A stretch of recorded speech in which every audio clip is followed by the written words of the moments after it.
Hola, muy bienvenidos y bienvenidas a nuestra presentación. Mi nombre es Lucas y junto a mi colega Jonathan nos introduciremos en un tema crucial que afecta a los ecosistemas, a la vida y a las futuras generaciones que vendrán. El tema que vamos a hablar es la contaminación del suelo. ¿Pero qué es la contaminación del suelo? Para entenderlo rápidamente, tenemos que imaginarnos que el suelo es como la piel de la tierra. Una capa importante donde viven muchas plantas, animales y microorganismos. Esta capa es vital para que crezcan los alimentos que comemos y para mantener equilibrado el medio ambiente. La contaminación del suelo sucede cuando sustancias dañinas, llamadas contaminantes, entran en él en cantidades que son malas para los seres vivos que viven ahí.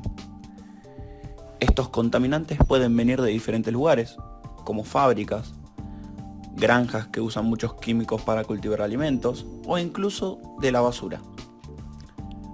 Una vez que estos contaminantes entran en el suelo, pueden quedarse ahí por mucho tiempo, porque el suelo actúa como una especie de filtro natural, que con el tiempo estos contaminantes que se depositaron en él pueden hacer que las plantas no crezcan bien, que los animales que viven en el suelo se enfermen o que el agua subterránea que usamos para beber se contamine. Por eso la importancia de prevenir la contaminación del suelo y también usar métodos para limpiarlos. Así aseguramos que nuestro suelo sea seguro para la vida de las plantas, los animales y para nosotros mismos. Ahora que ya conocemos qué es la contaminación del suelo, debemos saber que este tipo de contaminación se clasifica en dos principales grupos. Uno de los grupos es la contaminación natural, donde la contaminación natural es la que ocurre sin la intervención humana, siendo consecuencia de los procesos naturales que ocurren en el medio ambiente. Por ejemplo, la acumulación de sales y minerales en el suelo, debido a los procesos geológicos, la erosión natural, que libera metales pesados desde el subsuelo, y la deposición de materiales orgánicos en descomposición que pueden alterar la composición química del suelo. Otra clasificación de la contaminación es la contaminación antropogénica, que es la contaminación causada por las actividades humanas. Se puede subdividir en varias categorías dependiendo de la fuente específica de los contaminantes. Una de las categorías de la contaminación antropogénica es la agrícola, que es el uso excesivo de pesticidas, herbicidas y fertilizantes, los cuales pueden dejar residuos químicos en el suelo. Luego tenemos la industrial, que es la liberación de desechos industriales como metales pesados, productos químicos tóxicos y residuos de procesos de manufactura. Luego tenemos la contaminación urbana, que está relacionada con la deposición de basura de desechos sólidos y productos químicos provenientes de las actividades humanas. Es la basura que nosotros depositamos fuera de nuestras casas y la que generamos nosotros mismos. También otro grupo es la minería, la contaminación minera, que implica la extracción y procesamiento de minerales que a menudo libera metales pesados y otros contaminantes en el suelo. ¿Qué es la dispersión de la contaminación? La dispersión de la contaminación es el proceso mediante el cual los contaminantes se distribuyen desde su fuente original a otras áreas del medio ambiente. Estos pueden ser sólidos, líquidos o gaseosos y su dispersión puede ocurrir a través de diversos medios, como el aire, el agua y el suelo. Estos medios que tienen su propia dinámica se pueden contaminar y trasladar los contaminantes a otro lugar. Este fenómeno puede tener origen tanto natural como antropogénico. La dispersión natural de la contaminación es un proceso dinámico y complejo que ocurre sin intervención humana, a través de varios fenómenos naturales como los volcanes, tormentas de polvo, incendios forestales y corrientes marinas. son algunos de los mecanismos que distribuyen contaminantes a grandes distancias. Estos fenómenos demuestran cómo la naturaleza puede ampliar el alcance de la contaminación mucho más de lo que podríamos imaginar. Los volcanes, que lanzan grandes cantidades de cenizas y gases a la atmósfera, estas partículas pueden viajar a largas distancias y afectar la calidad del aire y el clima en regiones alejadas del volcán. En cuanto a las tormentas de polvo, el viento puede levantar grandes cantidades de polvo y partículas del suelo, dispersándolas a través de grandes distancias. Estas tormentas de polvo pueden afectar la calidad del aire y la salud respiratoria de la población a cientos o miles de kilómetros de distancia. En los incendios forestales, como los causados por rayos, generan humo y partículas finas que pueden ser transportadas por el viento a larga distancia, afectando la calidad del aire en regiones alejadas del origen del incendio. Y en las corrientes marinas, el movimiento del agua en los océanos y ríos puede dispersar contaminantes naturales como sedimentos y minerales, distribuyéndolos a través de diversos cuerpos de agua. Y en cuanto a la dispersión antropogénica, se refiere a la propagación de contaminantes causadas por la actividad humana.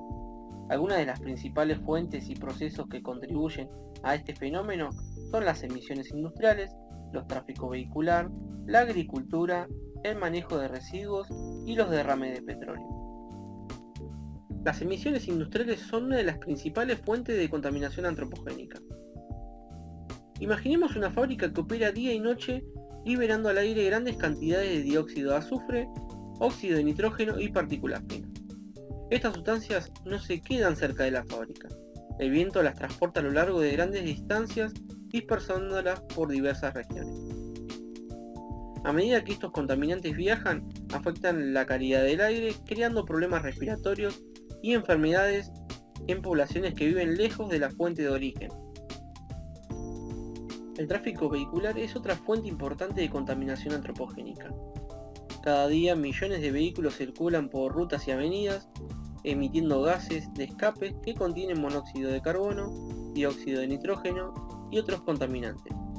Estos gases no solo permanecen en las áreas urbanas congestionadas, sino que también se dispersan a zonas rurales, afectando la calidad del aire en amplia gama de regiones. La agricultura también es una de las fuentes notables de contaminación. El uso intensivo de pesticidas y fertilizantes químicos que se utilizan en los campos también pueden llevar a la dispersión de estos productos a través del aire y el agua. Los pesticidas, al ser aplicados, pueden volatilizarse y ser transportados por el viento, alcanzando áreas fuera de los campos cultivados y afectando a otras plantas, animales y personas. Los fertilizantes, por otro lado, pueden ser arrastrados por el agua de la lluvia, contaminando ríos, lagos y acuíferos subterráneos. El manejo inadecuado de residuos sólidos y líquidos es una fuente significativa de contaminación ambiental. Los residuos orgánicos en descomposición generan líquidos altamente contaminantes que se filtran al suelo y pueden llegar a contaminar las aguas subterráneas. Y por último, una de las principales fuentes de dispersión antropogénica son los derrames de petróleo, que ocurre generalmente en la extracción, transporte o procedimiento de petróleo que pueden causar derrames que se dispersan en el agua, afectando áreas marinas y costeras. Estos procesos muestran que nuestras acciones pueden amplificar el impacto de la contaminación, afectando tanto el medio ambiente como a la salud humana de manera profunda.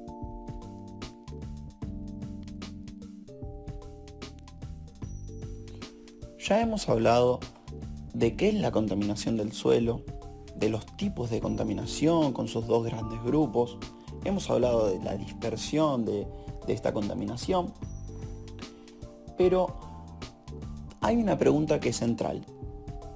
¿Se puede remediar esta situación en el suelo? Y la respuesta es sí. Y ahora entramos en un tema que es la descontaminación de los suelos. ¿Qué es la descontaminación del suelo? Es el proceso utilizado para eliminar o reducir la presencia de sustancias tóxicas en el suelo, restaurando así su calidad y permitiendo que pueda ser utilizado de forma segura nuevamente. Cuando se realiza este proceso de remediación del suelo, conlleva también efectos. Por ejemplo, cuando hablamos de beneficios ambientales, hablamos de contribuir a la protección y preservación del medio ambiente. Cuando nosotros realizamos este proceso, eliminamos o reducimos los contaminantes, restauramos la calidad del suelo y evitamos la propagación de la contaminación a otros medios, llamada dispersión de la contaminación. Por ejemplo, la contaminación que puede llevar al agua subterránea o a los ecosistemas cercanos. La remediación ayuda a mantener la biodiversidad y los procesos naturales del ecosistema. Pero la descontaminación no solo tiene beneficios ambientales. También tiene un gran impacto directo en la salud humana. Al eliminar los contaminantes, se reducen los riesgos de exposición y se protege la salud de las personas que viven o trabajan en áreas cercanas a sitios contaminados. Esto puede prevenir enfermedades relacionadas con la contaminación del suelo, como problemas respiratorios, enfermedades cutáneas o cáncer. También tiene un impacto social.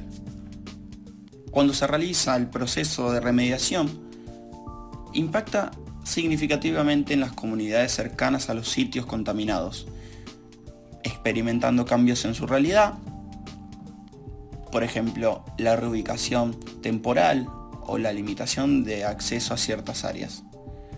Se puede generar preocupación y desconfianza por parte de la población afectada debido a la exposición pasada, desconociendo del tema, o a la incertidumbre sobre los riesgos asociados con la contaminación del suelo.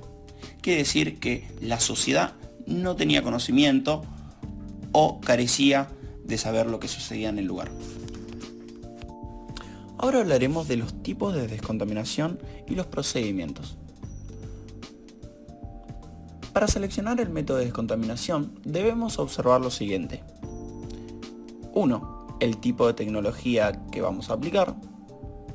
2.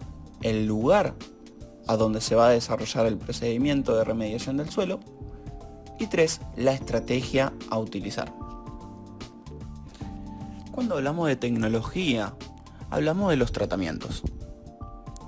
Existen 3 tipos de tratamientos generales: los tratamientos biológicos, los tratamientos físico-químicos y los tratamientos térmicos.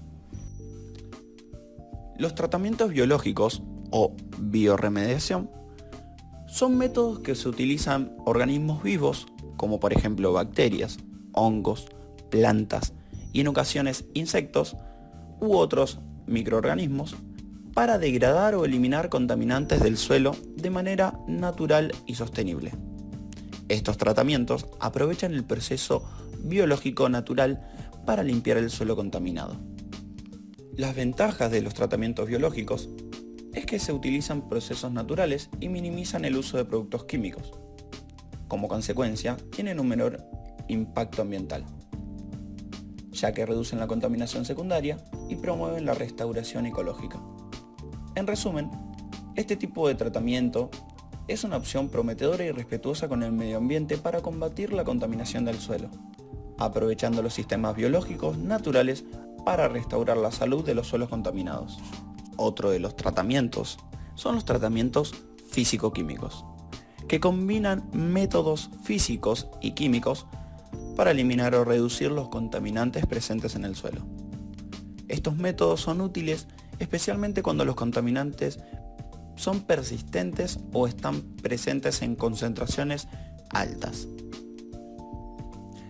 Una de las ventajas que tiene este tratamiento es el control, ya que permite un control preciso sobre el tratamiento y la eliminación de los contaminantes. Además, ofrece una variedad de opciones para abordar la contaminación del suelo de manera efectiva, utilizando tecnologías avanzadas para restaurar la calidad y la funcionalidad de los suelos afectados. Y por último tratamiento, tenemos el tratamiento térmico, que utiliza el calor para descomponer o evaporar los contaminantes presentes en el suelo. Estos métodos pueden incluir el uso de hornos, incineradores o tecnologías de vaporización para calentar el suelo y eliminar los contaminantes volátiles. Este tratamiento puede ser costoso debido a los altos requerimientos de energía y la necesidad de equipos especializados como hornos o sistemas de vaporización. También tiene un impacto ambiental, ya que durante la incineración es crucial controlar las emisiones de gases y partículas para evitar la contaminación del aire. Además, la disposición adecuada de las cenizas o residuos sólidos resultantes también deben ser gestionadas cuidadosamente. Cuando observemos el lugar donde se va a desarrollar el tratamiento, observaremos dos opciones. In situ, que implica tratar los contaminantes directamente en el lugar donde están presentes, sin necesidad de extraer grandes cantidades del suelo contaminado. Luego tenemos la situación ex situ, que la remediación ex situ implica la excavación y remoción del suelo contaminado hacia una instalación fuera de sitio para que se trate. Y a la hora de observar las estrategias, tenemos tres tipos de estrategia. La primera es por destrucción o modificación de los contaminantes, que busca alterar la estructura química del contaminante. La segunda es por extracción o separación, donde los contaminantes se extraen o separan del medio contaminado, aprovechando sus propiedades físicas o químicas. Y el tercero es por aislamiento o inmovilización del contaminante, donde los contaminantes son solidificados o contenidos con el uso de métodos físicos o químicos. Le voy a explicar un método de descontaminación del suelo. Este método es llamado fitorremediación. Se puede llevar a cabo in situ o ex situ y consiste en el empleo de plantas con sus microorganismos asociados para la mejora funcional y recuperación de los suelos contaminados. Este método se basa en procesos naturales mediante los cuales la planta puede remover, reducir, transformar, mineralizar, degradar, volatilizar o estabilizar los contaminantes depositados en el suelo. Para que se lleve a cabo todas estas características que tiene la fitorremediación, se pueden distinguir en 5 procesos básicos. Uno es la fitoextracción, que refiere a que los metales absorbidos se acumulen en la planta, en sus raíces, en sus tallos y en sus hojas. Luego tenemos la fitovolatilización, donde los compuestos orgánicos e inorgánicos llegan a las hojas y se evaporan en el ambiente. Luego tenemos la fitodegradación, que con ayuda de los microorganismos asociados nombrados anteriormente, los contaminantes orgánicos se metabolizan siendo inofensivos o mineralizados. Luego tenemos la fitoinmovilización, donde la disponibilidad de los contaminantes se reduce y se inactivan las sustancias tóxicas por las interacciones químicas entre la raíz y el suelo. Y luego tenemos la fitoestabilización, donde los contaminantes orgánicos e inorgánicos son absorbidos y acumulados en las raíces de la planta. Estas tecnologías que tiene el proceso de la fitorremediación son especialmente útiles para la aplicación en grandes superficies, con contaminantes relativamente inmóviles o con niveles de contaminación bajos, y deben considerarse procesos de recuperación a largo plazo. Las plantas que crecen en la remediación de suelos por fitorremediación son recolectadas junto a sus tallos y hojas. El ciclo de plantación y cosecha se repite con las mismas o diferentes especies de plantas. El ciclo de plantación continúa y se repite hasta alcanzar los niveles de descontaminación requeridos. La biomasa recolectada tiene 3 destinos diferentes: el reciclado de metales, la incineración, evitando emisiones de gases con trazas de metales, y el aprovechamiento, tanto para forraje, fibra, fuente de energía o compostaje. Una de las tecnologías de remediación físico-químicas son el lavado del suelo, que es una técnica de remediación que implica la eliminación de contaminantes del suelo mediante el uso de soluciones líquidas. Este proceso es particularmente efectivo para suelos contaminados con metales pesados y compuestos orgánicos no volátiles. El proceso de lavado del suelo generalmente comienza con la excavación del suelo contaminado. Luego el suelo se mezcla con una solución acuosa, detergentes u otros aditivos que ayudan a disolver o disolver los contaminantes de las partículas del suelo. La mezcla se agita para asegurar que la solución penetre y contacte completamente con las partículas del suelo. Los contaminantes se transfieren a la fase líquida, que posteriormente se separa del suelo limpio mediante técnicas de filtración y decantación. Una de las ventajas del lavado del suelo es que puede ser bastante eficaz para reducir las concentraciones de contaminantes a niveles seguros. La extracción por solvente es una técnica en la cual se utilizan disolventes químicos para extraer contaminantes específicos del suelo. Este método es especialmente útil para compuestos orgánicos que son solubles en los solventes seleccionados. Este proceso es similar al de lavado de suelo. La extracción del solvente comienza con la excavación del suelo contaminado, luego el suelo se mezcla con un solvente adecuado que tiene una alta afinidad por los contaminantes presentes. Este solvente puede ser un líquido orgánico o una mezcla de solventes diseñados para maximizar la solubilidad de los contaminantes. Después de la mezcla, el solvente se separa del suelo, llevando consigo los contaminantes disueltos.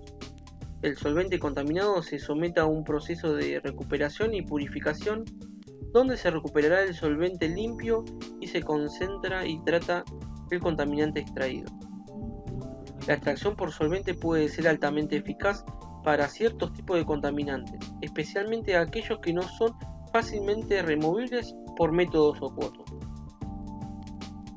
La inundación del suelo es una técnica de remediación que implica saturar el suelo contaminado con agua u otro líquido para movilizar y extraer los contaminantes. El proceso consiste en inundar el área contaminada con una gran cantidad de agua o una solución química que ayuda a disolver y desplazar los contaminantes. Este líquido luego de recoger a través del sistema de drenaje o bombeo y se trata para eliminar los contaminantes antes de su disposición o reutilización. Aunque es una técnica relativamente sencilla y de costo moderado, su eficacia depende de la naturaleza del contaminante y del tipo de suelo. Hemos finalizado la presentación del día. La contaminación ambiental es un desafío urgente que requiere la atención y la acción de todos. A lo largo de esta presentación, hemos explorado los diversos tipos de contaminación. Sin embargo, también hemos descubierto que no estamos indefensos ante este problema. La solución definitiva pasa por una conciencia global y un compromiso real de gobiernos, empresas y ciudadanos, en la adopción de políticas y hábitos que protejan y restauren nuestros suelos. Solo a través de un esfuerzo conjunto y coordinado podremos garantizar un entorno saludable y sostenible para las generaciones futuras. Muchísimas gracias por escucharnos.